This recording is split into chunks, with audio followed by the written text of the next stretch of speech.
Right, this is a laurel hedge I put in many years ago. It's actually been cut right back a couple of times. I've never really thought in the past about taking cuttings up until a couple of years ago, and when I was trimming it I thought I may as well use a few of the trimmings for cuttings. So I'll just show you the process. It's very easy to take cuttings.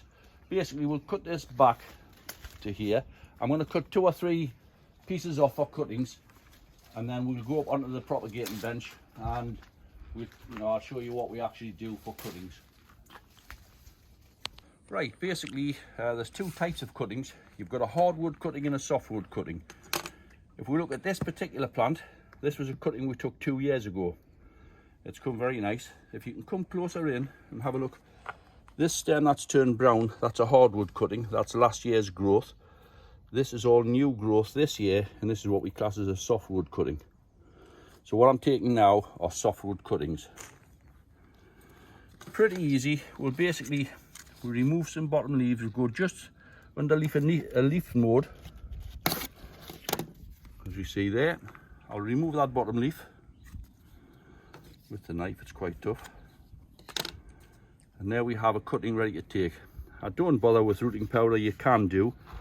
The compost I'm using, this is it's recycled compost. You can see there's actually roots in it.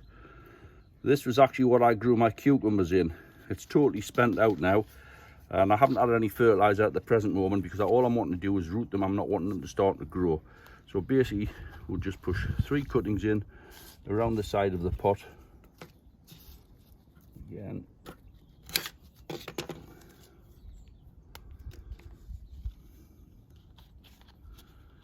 you can put more than that. I use trays to put a lot of cuttings in all at once.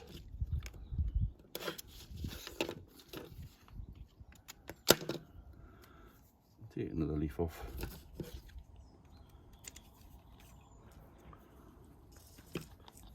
It's as simple as that. Always take your cutting just beneath the leaf node and then remove that leaf. I would remove 2 if I was taking that cutting, but that would make a good cutting. But from there, that they can be left outside or put under a propagating frame. I just put them under the greenhouse benching before. Now I took some at the end of July, which we look down here.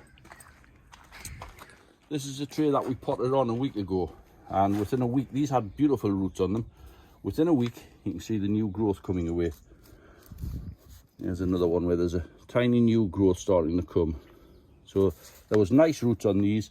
Nothing coming out the bottom. They've only been in these pots a week, but over the course of the winter they'll fill that pot. In the spring I'll put them on into probably 2 litre, possibly 3 litre, depends on the growth rate. I will move them into a decent potting compost, just a general purpose potting compost.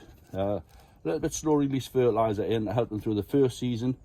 I will pinch them out and stop them to get nice branch plants like you see here with lots of shoots on. What I see a lot of people do is they'll take a cutting, they'll let it grow single up to make it nice and tall, but it would take ages to make a hedge. So pinch them out. These don't need pinched again because they're already structured into a nice bushy plant. But to get a plant like that in a 10 litre pot in the garden centre, you're probably looking at maybe anything around about the 1750 to 1950.